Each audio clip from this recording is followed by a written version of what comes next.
Charla Nash posing with Travis. On February 16, 2009, a horrible and violent attack shocked the world. A woman named Charla Nash was left with her face and hands torn apart. She was barely alive.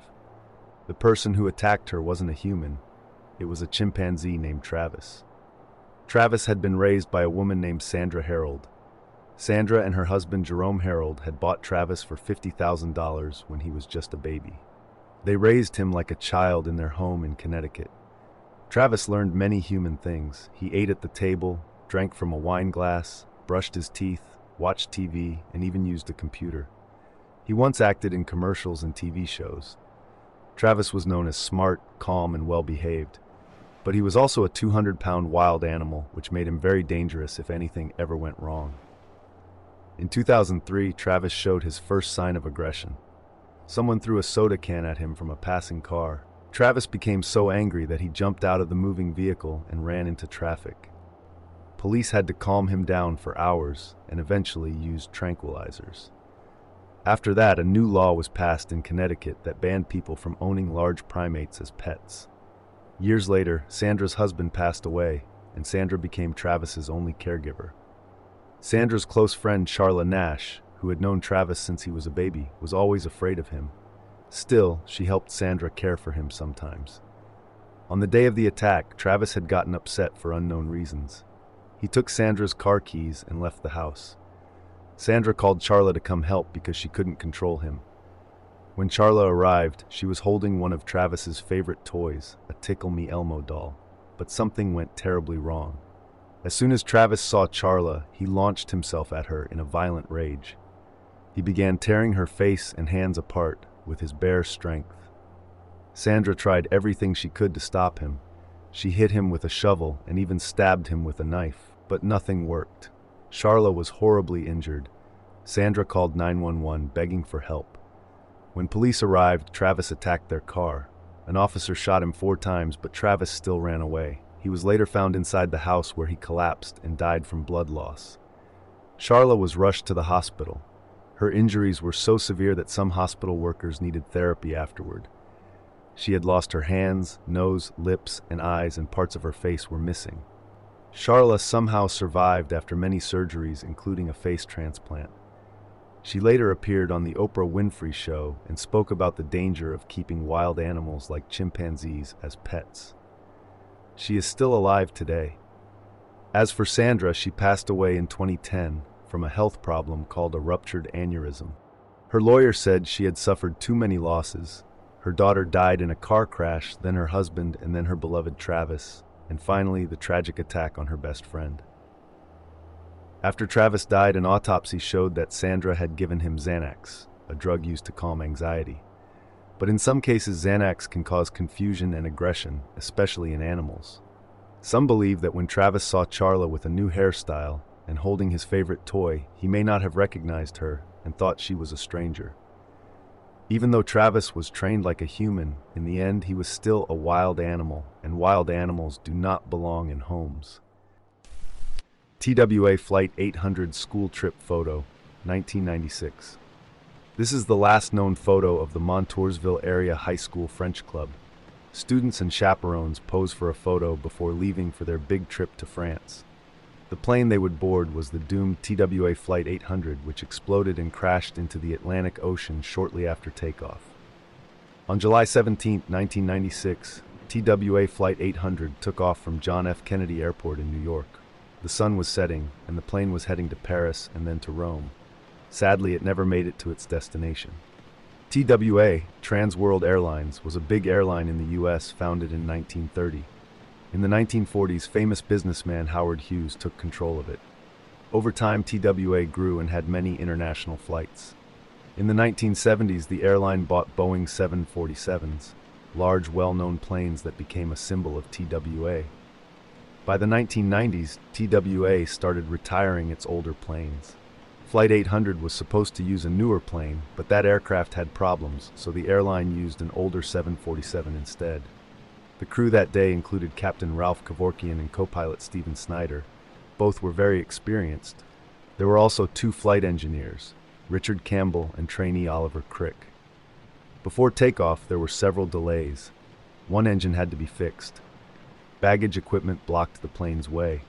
Also, there was a bag without a passenger, which is treated as suspicious. But after checking, they found that the passenger was actually on board. Finally, everything was ready and the plane took off at 8:19 p.m. At first, the flight was normal, but just a few minutes later, other pilots and people on the ground saw something shocking. The plane exploded in the sky. One nearby pilot, David McLean, saw the explosion. Air traffic controllers tried to contact Flight 800, but got no answer. The plane had broken apart and crashed into the Atlantic Ocean.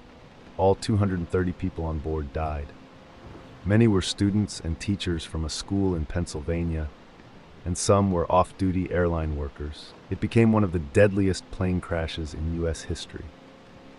The investigation was handled by several groups: the NTSB, National Transportation Safety Board, the FAA, Federal Aviation Administration, and the FBI.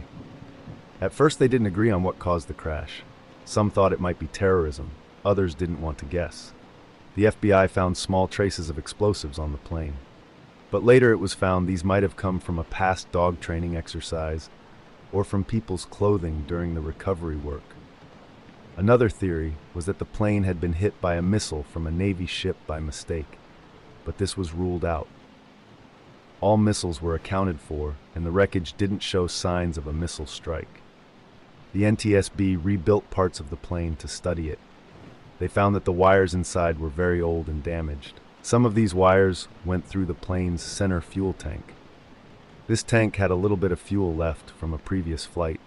Because the air conditioners had been running during the delay, they heated the fuel tank. Tests showed that the heat could have caused fuel vapors to form. If a spark happened inside the tank, it could cause an explosion. The NTSB later found evidence of an electrical spark which likely caused the fuel vapors to ignite. So the most likely cause of the crash was the fuel tank got hot from the air conditioners, fuel vapors formed, and an old wire gave off a spark that caused the explosion. It took 4 years to find this out. But the lessons were important. The government improved teamwork between agencies and made better safety rules for planes. They also redesigned the fuel tanks and began checking plane wires more often. TWA went out of business in 2001. American Airlines took over. The wreckage from Flight 800 was used for training for many years, but was destroyed in 2021 as requested by the victims' families. Today, a memorial in New York honors the 230 lives lost in the crash. The last photo of Carla Stefaniak at the airport, 2018. Many people love to travel, and websites like Airbnb make it easy and affordable to find a place to stay. But sometimes staying in these places can be risky. In November 2018, Carla Stefaniak from Florida went on a trip to Costa Rica with her sister-in-law, April Burton. Carla was turning 36, and this trip was a birthday gift to herself. They spent a few days enjoying the beautiful nature. They posted happy photos on social media and seemed to be having a great time. After 4 days, April had to go back home, but Carla decided to stay one more day to celebrate her birthday. On Tuesday, she dropped April at the airport, returned their rental car, and then took an Uber to a nearby Airbnb in San Jose. The Uber driver offered to take Carla on a little tour of the city, and she said yes. After sightseeing and shopping, the driver dropped her off again at the Airbnb around 5 p.m. At 6:30 p.m., Carla sent a photo of where she was staying to April and said she planned to visit a jazz cafe later that evening.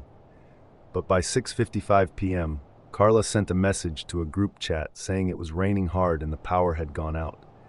She said the place felt super sketchy.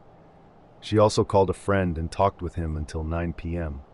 She told him she was too tired to go out and said she was very thirsty. Since the power was out, she couldn't boil water. She said she would ask a security guard to get her a bottle of water. At 9 p.m., her phone died, and that was the last time anyone heard from Carla. The next day, her family got worried when Carla didn't answer birthday messages or show up for her flight back home.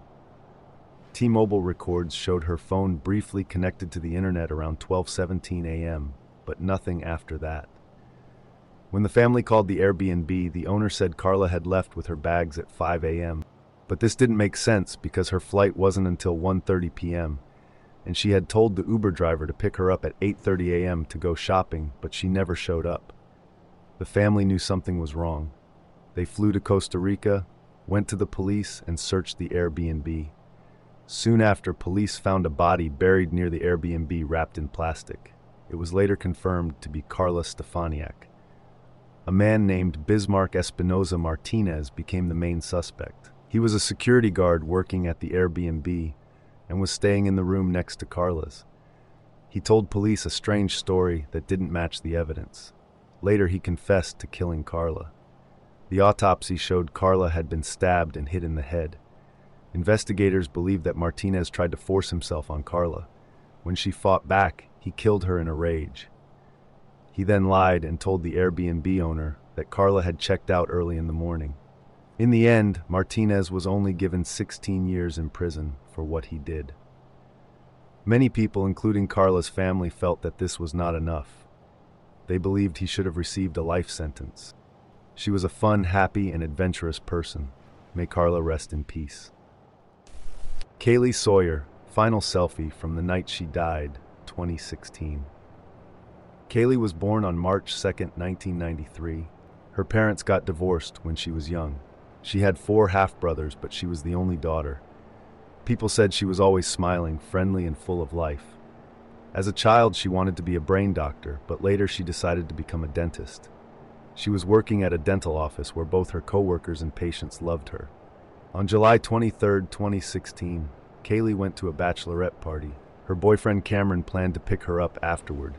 They had been living together for 2 years. That night, Kaylee had fun dancing and laughing with friends at some bars. But at one point, she danced with another man. One of Cameron's friends saw this and told Cameron. Cameron came and picked her up. But in the car, they started arguing. When they got home, Cameron left her in the car thinking she needed some time. 10 minutes later, he went back to get her, but she was gone. He thought she went for a walk, which she did sometimes, but when she didn't come back, he got worried. Kaylee sent him a text saying she was upset and that her phone battery was low. Then he didn't hear from her again. The next morning, Cameron told her parents. They were very worried. Kaylee never disappeared without telling someone. They searched but couldn't find her, so they called the police. At first, police thought she would come back on Monday, but she didn't show up to work either. On July 26, a woman named Isabel, who was a new police officer, came forward.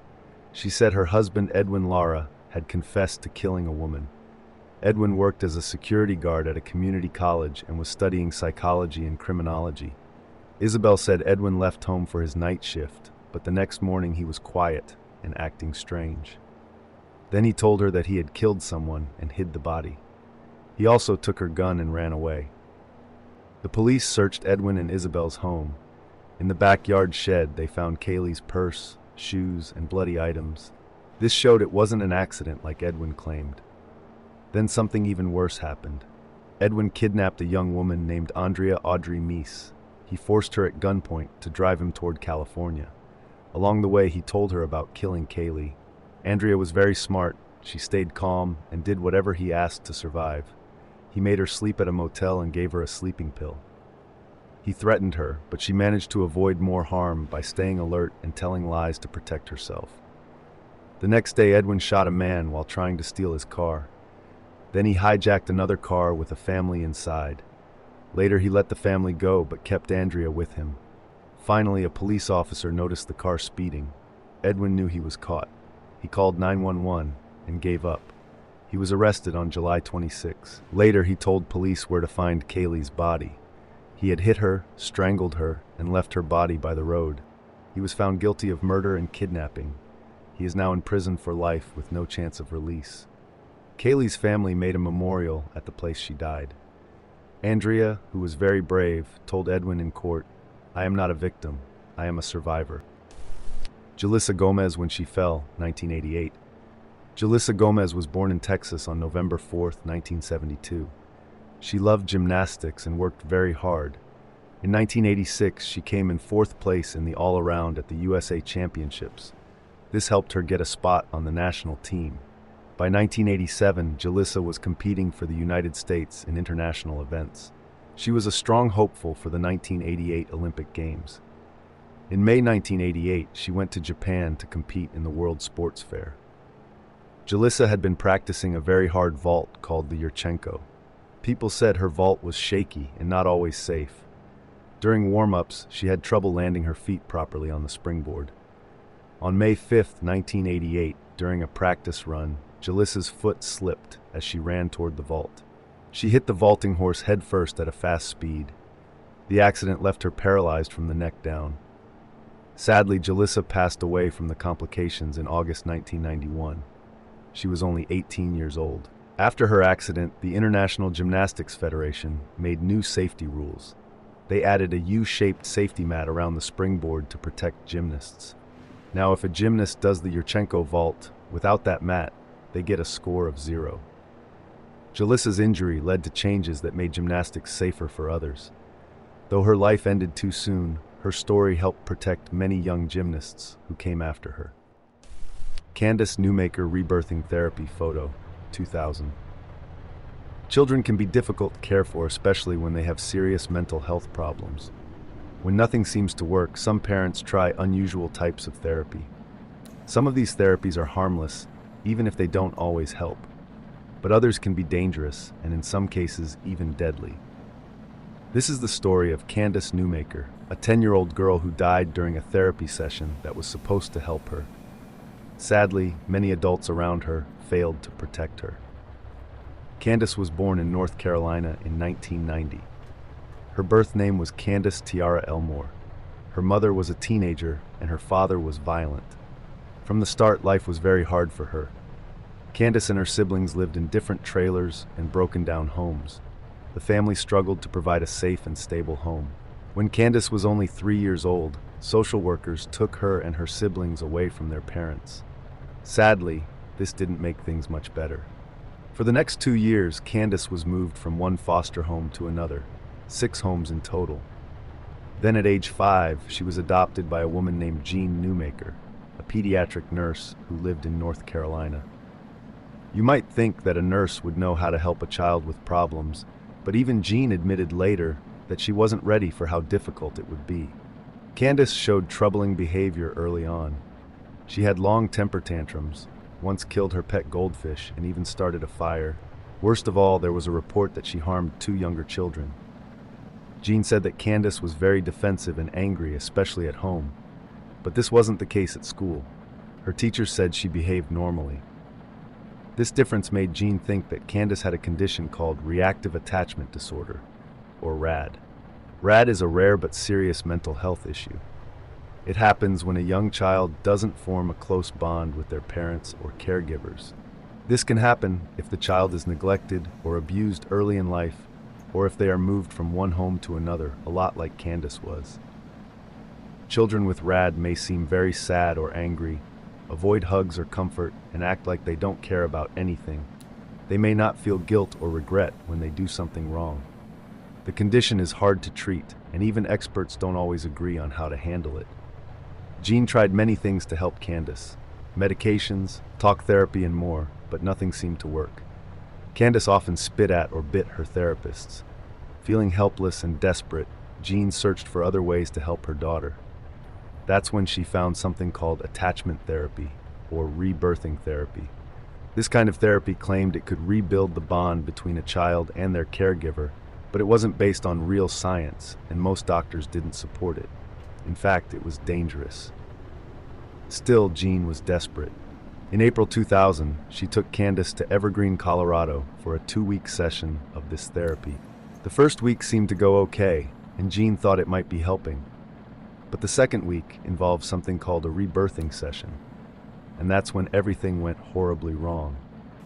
The idea of rebirthing was to pretend that the child was being born again.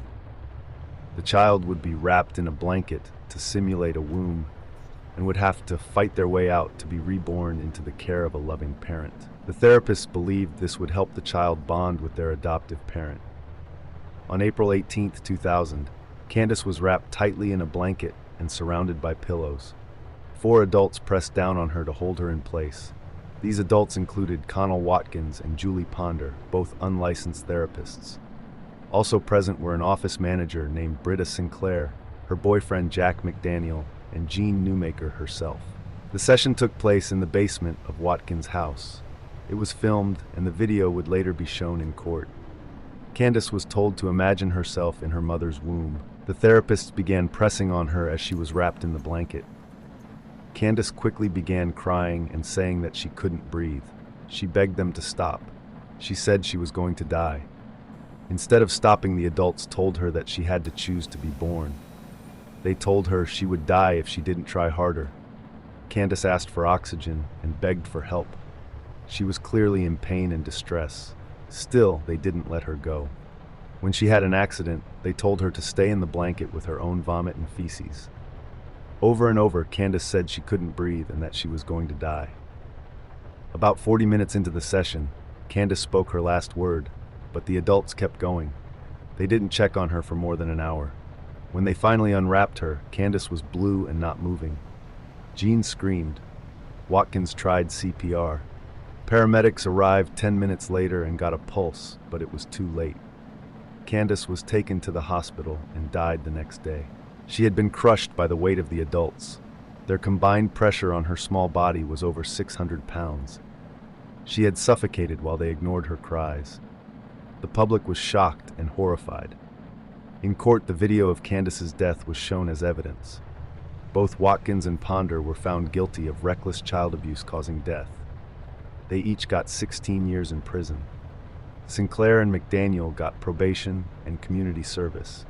Jean Newmaker was given a 4-year suspended sentence, and her record was cleared later. Watkins, even years later, refused to take any blame. She said Candace could have escaped if she really wanted to.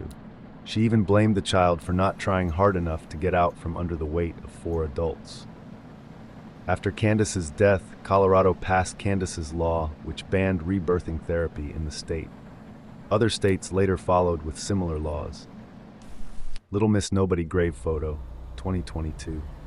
On July 31, 1960, a schoolteacher named Russell Allen was out with his family in Congress, Arizona. They were walking near Old Alamo Road, close to Highway 93, looking for decorative rocks. While exploring a dry creek bed, Russell saw something strange buried in the dirt. At first he thought it was a dead animal, but as he got closer, he realized it was the small body. He quickly called the police. The Yavapai County Sheriff's Office arrived and carefully dug around the body, trying to protect any clues. The child had been buried in a shallow grave, and it looked like someone had tried to burn the body. A rusty knife with dried blood was found nearby, but police couldn't say for sure if it was used in the crime. The body was badly decomposed because it had been in the heat for 1 to 2 weeks. The girl was wearing white shorts and a checkered blouse. Her sandals had been cut down from adult men's shoes and tied to her feet with a leather strap. Her fingernails and toenails were painted bright red, showing that someone had cared for her appearance. She had brown hair, which may have been dyed a reddish color, and all of her baby teeth were still there and in good shape. The autopsy showed no broken bones or obvious injuries, but the police still believed she had been murdered. Because they couldn't identify her, people began calling her Little Miss Nobody. She was thought to be between 3 and 7 years old and around 50 to 60 pounds. Police followed many leads. One strong possibility was a missing girl named Sharon Lee Gallegos, who had been kidnapped from her home in Alamogordo, New Mexico just 10 days earlier. She was 4 years old and looked very similar. However, back then her clothing and footprints didn't match what police had, so they could not confirm it was her.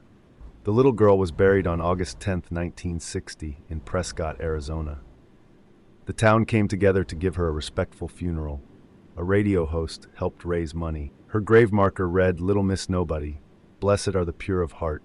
People left flowers and messages, one of which said, "Forgive us, child, for the weakness of men." For more than 60 years, her name remained a mystery. Police never gave up. In 2018, they reopened the case using modern DNA technology. Her body was exhumed, and a DNA sample was taken. A new image of what she may have looked like was made, but even then, there were no matches in missing child records.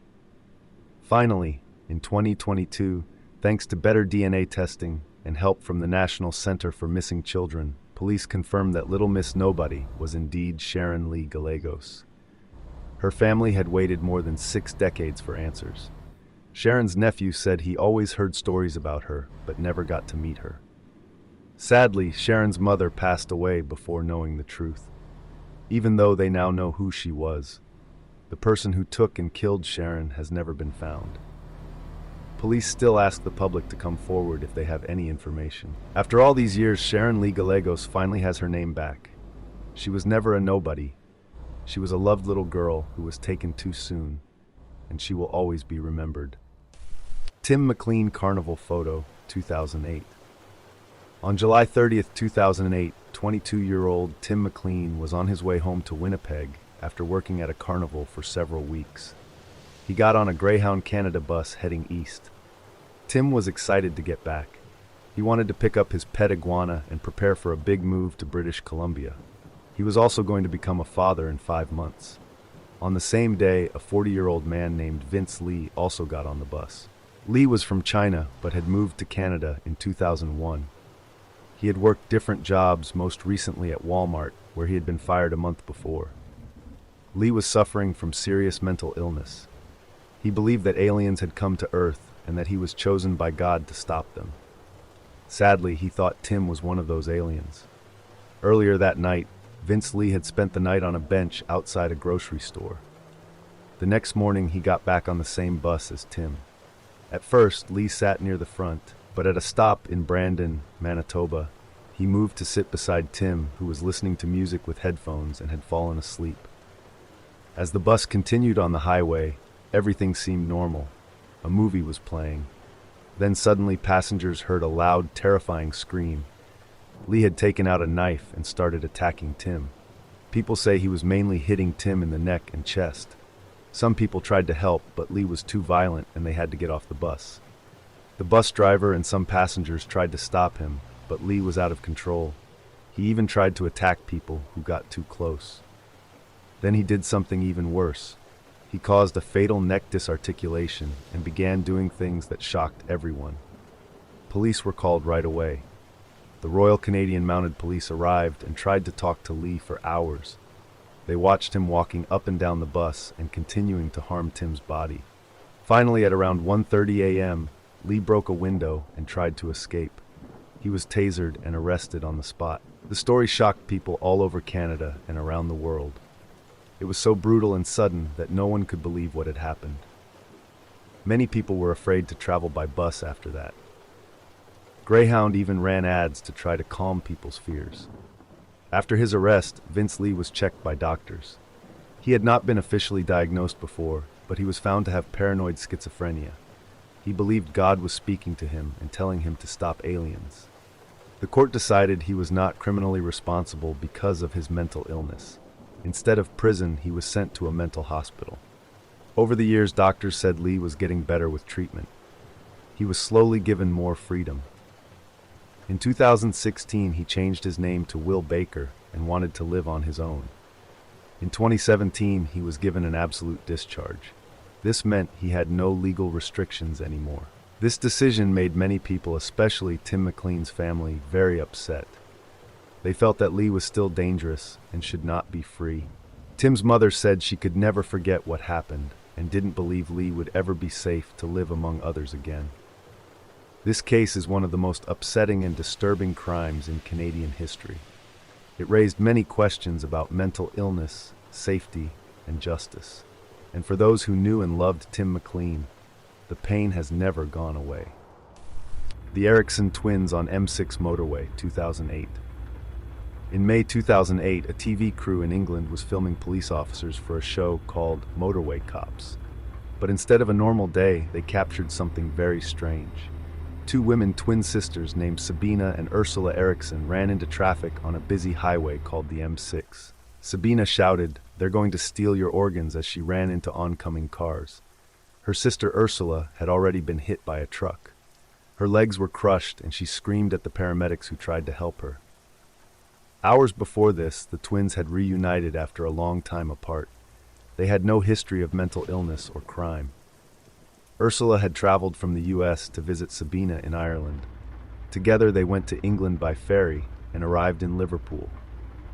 There Sabina went to the police, worried about her children's safety back in Ireland. It's unclear why she didn't report it while still in Ireland. Later the sisters boarded a bus to London, but during the trip they suddenly got off at a motorway rest stop. The driver said they were acting strangely, holding their bags very tightly and refusing to let him search them. A manager at the stop thought their behavior was odd and called the police. Officers came but decided the women weren't dangerous and let them go. That turned out to be a mistake. Sabina was unconscious for about 15 minutes. When she woke up, she started yelling at the police, clawing at them and saying strange things like, "I recognize you, you're not real, and they took my organs." She even punched a police officer and ran away, but was soon caught and taken to the hospital. Police thought the sisters might have made a pact to end things or taken drugs. They found many broken phones with them, which added to the mystery. Sabina calmed down later and didn't seem worried about Ursula's injuries. She was let out of the hospital after just 5 hours and then kept in police custody overnight. She said something strange to an officer. An accident rarely comes alone. Usually at least one more follows. Maybe two. The next day, Sabina went to court. She admitted to hitting the officer and walking on the highway. Her sentence was just 1 day in jail, and since she had already spent a night in custody, she was released right away. After leaving court, she wandered around the town of Stoke-on-Trent. 2 men, Glenn Hollenshed and his friend, saw her and started talking. Sabina seemed nice, but nervous. She even offered them cigarettes, but then snatched them back, saying they were poisoned. Glenn kindly offered to let her stay at his house. The next evening, Glenn went to a neighbor's house to borrow some tea bags. Moments later, he came back out bleeding. He had been stabbed by Sabina. His last words were, "Take care of my dog." Sabina ran away, hitting herself with a hammer and even throwing a roof tile at someone who tried to stop her. Finally, she jumped off a bridge, falling 40 feet. She broke both ankles and fractured her skull, but survived. Sabina was arrested for murder while in the hospital. She never explained why she did what she did. Later, she pled guilty to manslaughter due to mental illness and was given 5 years in prison. Doctors said she may have suffered a shared psychosis with her sister, a rare mental condition where 2 people share the same delusion. In the end, 1 man lost his life, and the reason behind the sisters' strange actions remains a mystery. Jordan Graham wedding photo, 2013. In 2013 in Montana, a young couple named Cody Johnson and Jordan Graham got married. Cody was 25 years old, and Jordan was 22. They had only known each other for less than 2 years before they got married. Cody asked Jordan to marry him in December 2012, and they got married on June 29, 2013. Just 8 days after their wedding, on July 7th, Cody went missing. On July 8th, police started getting calls about Cody being missing, but Jordan, his wife, did not report him missing.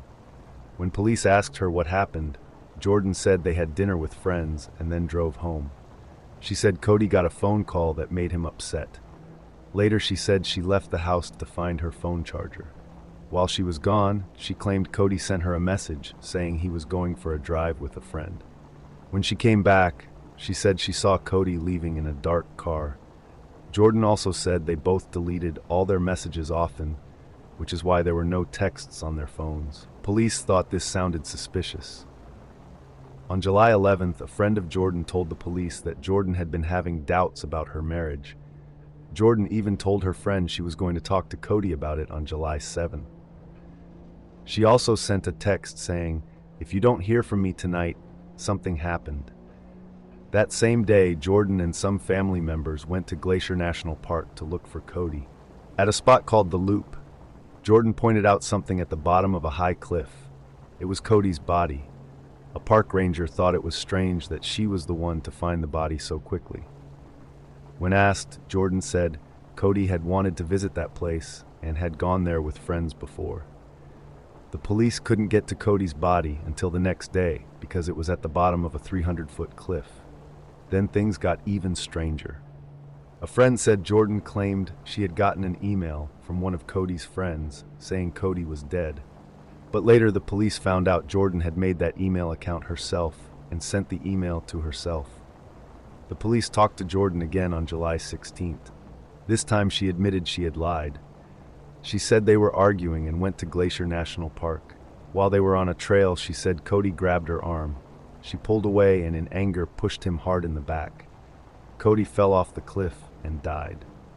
Jordan was arrested. She was charged with second-degree murder and lying to the police. Later they added a first-degree murder charge. Before her trial, Jordan pleaded guilty to second-degree murder. The other charges were dropped. She was sentenced to 30 years in prison. Jordan was known to be shy and quiet. She lived with her parents until the day she got married. She worked at a daycare and was good with children. Friends said she seemed very immature and didn't relate well to adults.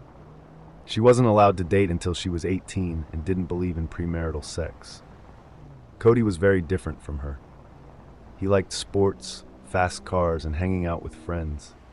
He didn't go to church until he met Jordan. After they started dating, he changed a little. He started going to church and stopped spending so much time with his old friends. Many people, including friends and people from church, warned Cody not to marry Jordan. But he didn't listen. After they got married, Jordan quickly started to regret it. She told friends she didn't think she made the right choice. In the end, Jordan chose a terrible way to deal with her feelings. She killed her husband instead of getting a divorce. Many believe she was immature and didn't understand the serious consequences of her actions. Mary Vincent, 1978. At first glance, this might look like an ordinary photo of a woman who lost her arms, maybe in an accident or due to illness. But the truth behind this photo is far from ordinary. In fact, it's one of the most horrifying and disturbing stories I've ever covered on this channel. In the 1970s, many people in the US used to hitchhike to get from one place to another. This meant they would stand by the side of the road and ask strangers for a ride. It was common back then, and most people didn't think it was dangerous. Usually they would get picked up, taken where they needed to go, and that was it. But sometimes things didn't go as planned. Some people with bad intentions used hitchhiking as a way to find their victims. One of those victims was a young girl named Mary Vincent. She was only 15 years old at the time. All she wanted was to visit her grandfather. But instead of a normal trip, something truly horrible happened that changed her life forever. Mary grew up in Las Vegas. By the time she was 15, she had already gone through a lot. She didn't get along with her parents, skipped school often, and eventually ran away from home. She went to live with her boyfriend in California, but that didn't last long. He got arrested and Mary didn't know what to do. She went back to Las Vegas, but soon ran away again in 1978. For a while, Mary had no place to stay. She slept in unlocked cars and on the streets. Eventually, she decided to go to her grandfather's house in Corona, California. She also dreamed of becoming a dancer someday and hoped she could start a better life there. On September 29, 1978, she stood on the side of a road in Berkeley, California, holding a sign that said, "Heading South," hoping someone would give her a ride. After some time, a van stopped. The man inside was older and seemed friendly. He said he could take her to Los Angeles, which was on the way to Corona. Some other girls nearby warned Mary not to go with him. But Mary felt tired and desperate. She thought the man seemed kind and reminded her of her grandfather. So she got into the van. The man's name was Lawrence Singleton. He was 50 years old and used to work on ships. At first the ride seemed fine, but after a while things started to feel strange. When Mary sneezed, Lawrence reached over and touched her neck. He asked if she was sick. Mary felt uncomfortable and moved away. Still nothing else happened, so she tried to relax. She was tired, so she leaned back and fell asleep. When she woke up, Mary noticed that they were no longer heading in the right direction. She told Lawrence to turn around. She even picked up a stick to protect herself. Lawrence acted like it was just a mistake and turned the van around. Mary believed him. Later they stopped at a rest area. While Lawrence went to the bathroom, Mary got out to tie her shoes. She wanted to be ready to run if something happened. But as she bent down, she didn't see Lawrence come up behind her. He hit her in the head with a sledgehammer. She passed out. When Mary woke up, she was tied up inside the van. She couldn't escape. That night, Lawrence assaulted her many times. The next morning, she begged him to let her go. He said, "You want to be free, I'll set you free." Then he took her outside, pulled out a hatchet, and began inflicting severe damage to her arms, continuing until both arms were completely detached. Mary was in terrible pain, but stayed awake through it all. After she no longer had both of her forearms, he threw her off a 30-foot cliff into a concrete pipe. He thought she would die there. As he walked away, he said, "Now you're free." Mary was badly hurt, bleeding, and in shock. But she was not ready to die. She didn't want this man to hurt anyone else. She covered her arms in mud to stop the bleeding. Then, holding her arms up to keep everything from falling out, she climbed up the cliff and walked for nearly 3 miles until she found a road. The first car she saw drove away, scared by how she looked. But the second car stopped. A couple saw her and rushed her to the hospital. Mary survived. Even though she was badly hurt and had lost both her arms, Mary was brave. She gave the police a description of her attacker, and Lawrence Singleton was arrested. Later, Mary got prosthetic arms. Doctors also used part of her leg to help fix what was left of one of her arms. She could no longer dance, and that dream was gone. But she wanted justice. 6 months later, Mary faced Lawrence in court. It was very hard, but she told the court everything he did. He was sentenced to 14 years in prison, the most he could get at the time. But many people, including Mary, felt the sentence was too short. In court, Lawrence whispered to Mary, "I'll finish the job, even if it takes the rest of my life." Mary was scared. She received very little money, even though a court had ordered Lawrence to pay her over $2 million. He had no money, so she got nothing. She went into hiding for a while. News reports said she became very thin and had trouble eating due to the stress. Eventually, she married and had children, but later got divorced. In the meantime, Lawrence was in jail. He made strange claims, saying Mary had threatened him, and that he was the real victim. He even tried to sue her, but the court threw it out. After only 8 years, Lawrence was released early for good behavior. Many towns didn't want him living near them, and he had to stay in a trailer on prison grounds for a while. Then he moved to Florida. In Florida, some neighbors said he seemed friendly. One woman even let her child play near him, not knowing about his past. But soon, Lawrence tried to end everything by filling his van with gas fumes. He left a note asking to be cremated, but he survived and was taken to a hospital. Then in 1997, he killed again. A woman named Roxanne Hayes, who was a mother of 3, went to his house.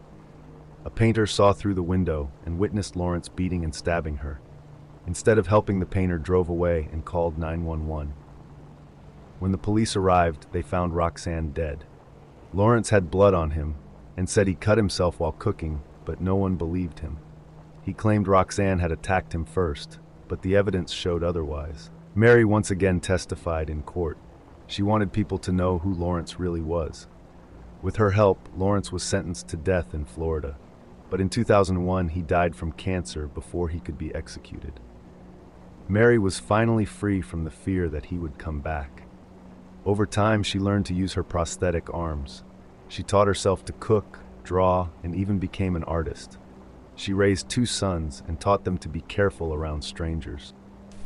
Brandon Teena's mugshot shortly before the murder, 1993. In the early 1990s, life was hard for many people in the LGBTQ+ community in America. Even though things were better than in the past, many people still had to hide who they really were. Hate crimes were happening often, and people who were different were treated badly. Some people were against the LGBTQ+ community, but even they knew that some actions against these people were very cruel. One sad and shocking story happened on December 31st, 1993, in a small town in Nebraska. This was the tragic story of Brandon Teena, a young trans man who became the victim of a hate crime. Brandon was born in Lincoln, the capital city of Nebraska, on December 12, 1972. His birth name was Teena Renee Brandon. His father died in a car crash before he was even born. Brandon and his older sister Tammy were raised by their grandmother until Brandon was 3 years old. Then their mother took them back, and they lived in a mobile home park in northeast Lincoln. Sadly, Brandon and his sister were abused by their uncle for several years. This left a deep scar on them. From a young age, Brandon acted more like a boy than a girl, and many people saw him as a tomboy. As he got older, Brandon began to tell others he was a boy and even said he was intersex sometimes. In high school, Brandon was seen as socially awkward, but people still knew who he was. In his second year, he rejected Christianity and stood against the religion's teachings on sex and homosexuality. He started dressing in a more masculine way, which broke the school's rules and got the attention of school officials. Later, Brandon's behavior got worse. He started skipping school and failing classes. Just 3 days before graduation, he was expelled. Around this time, he also started a relationship with a girl. His mother didn't support the relationship, so Brandon got a job at a gas station. He hoped to save money to buy a trailer and live there with his girlfriend. In January 1992, Brandon was made to see a psychiatrist. The doctor said Brandon was going through a serious identity crisis. He was taken to a hospital to make sure he was not thinking of doing anything foolish, and was let go 3 days later. In 1993, Brandon got into legal trouble, so he decided to leave Lincoln and start over. He moved to Richardson County, Nebraska, and stayed with a woman named Lisa Lambert. There, Brandon introduced himself as a man and made new friends. 2 of them, John Lauder and Marvin Tom Nissen, were ex-convicts. Brandon also started dating a girl named Lana Tisdell, and for a while he seemed happy. He was living as the person he truly felt he was, but things took a terrible turn. On December 19, 1993, Brandon was arrested for forging checks. Lana bailed him out using money from her father. It was during this time she found out Brandon was transgender because he was placed in the women's section of the jail. The news of Brandon's arrest and his birth name were printed in the local newspaper. That's how people in the town, including his friends, found out he was assigned female at birth. At a Christmas Eve party, Brandon's so-called friends, John and Marvin, confronted him. They asked him to remove his clothing to check his body. After they confirmed he had female anatomy, they beat him up and forced him into their car. They took him to a remote place and assaulted him. They told him they would kill him if he told anyone. Afterward, they brought him to Marvin's house and forced him to take a shower. While in the bathroom, Brandon escaped through a window and went to Lana's house. He told her everything that had happened. Lana encouraged him to report the assault to the police, and Brandon did. Brandon then went to the hospital and a test was done. But somehow the kit went missing. The sheriff in charge, Charles Locks, did not seem to care much about what had happened to Brandon. He seemed more interested in Brandon's gender identity than the crime itself. Brandon felt uncomfortable with the questions and stopped answering. The police did not arrest John and Marvin, saying they didn't have enough evidence, even though Brandon had told them everything in detail. When John and Marvin found out Brandon had reported them, they became very angry. They decided to carry out their threat to kill him. On December 31st, 1993, at about 1 a.m., the 2 men broke into the house where Brandon was staying. They met Lisa Lambert, the woman who lived there. She told them Brandon wasn't home, but they searched the house anyway. They found Brandon hiding under a blanket in Lisa's room. The men asked Lisa if anyone else was in the house. She said that a man named Philip Devine was also there. Philip was the boyfriend of Lana's sister. John and Marvin shot Brandon in the stomach. When he didn't die right away, they stabbed him several times. Then Marvin shot Lisa Lambert. They found Philip in another room, brought him back, and made him look at the dead bodies. Then they shot him too. They returned to Lisa and shot her again before leaving the house. Lisa's 8-month-old baby was also in the house, but was not harmed. Later that same day, John and Marvin were arrested. Both blamed each other for the murders. They said they had thrown the guns into a river, and the police later found the weapons, which proved their involvement. Marvin made a deal to get a lighter sentence. He admitted to helping with the assault and murder and got life in prison. John was found guilty of murder and was sentenced to death. He has tried to appeal his case 3 times, but all have failed. Both men are still in prison. Brandon's mother, Joanne, sued the sheriff and the county for not protecting her son. She won the case and was paid $80,000. But of course, no amount of money can bring back her child. Brandon Teena did not deserve to die. Neither did Philip Devine or Lisa Lambert. These three people lost their lives because of hate and cruelty. May their souls rest in peace. Shanda Scherer, seen smiling and dancing in a home video clip not long before the tragedy, 1991. Melinda Loveless was born on October 28, 1975 in New Albany, Indiana. This town is close to Louisville, Kentucky. Her father's name was Larry, and her mother's name was Marjorie. Melinda had two older sisters. Melinda's home life was very bad. Her father, Larry, was violent and mean. He once became a police officer but lost his job after attacking a black man. Later, he joined the army and went to fight in Vietnam. When he came back, he had serious mental health problems. Larry worked at the post office for a short time but was fired because he took people's mail home and destroyed it. He spent most of his money on things like cars, motorcycles, and guns. He didn't use his money to help the family, so Melinda and her sisters sometimes had no food. Larry also acted in very strange and upsetting ways. He cheated on his wife many times. He sometimes wore his wife's and daughter's underwear and makeup. He made his wife do things she didn't want to do. Worst of all, he hurt his daughters in an inappropriate way, including Melinda. In 1980, the family started going to a church. They promised to change their lives, stop drinking, and stop doing bad things. Larry even became a preacher and marriage counselor at the church. But it didn't last. Eventually, Larry acted badly again, made women at church feel unsafe, and left the church with his wife. Larry kept hurting his wife. In 1986, he was arrested for beating her. In 1990, Marjorie stabbed him with a knife after she caught him watching Melinda and a friend. After this, Larry divorced Marjorie and moved to Florida. He stopped talking to Melinda after a while.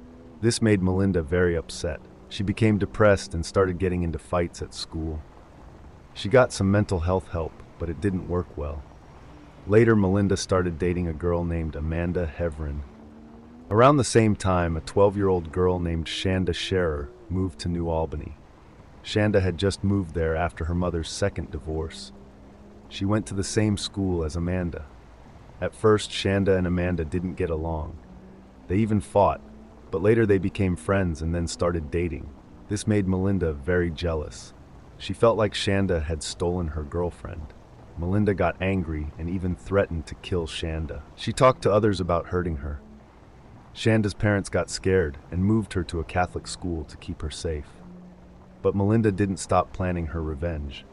On January 10, 1992, Melinda decided to go ahead with her plan. She asked a 17-year-old girl named Lori Tackett to help her. Lori then asked two other girls, Hope Rippey and Toni Lawrence, who were both 15, to join them.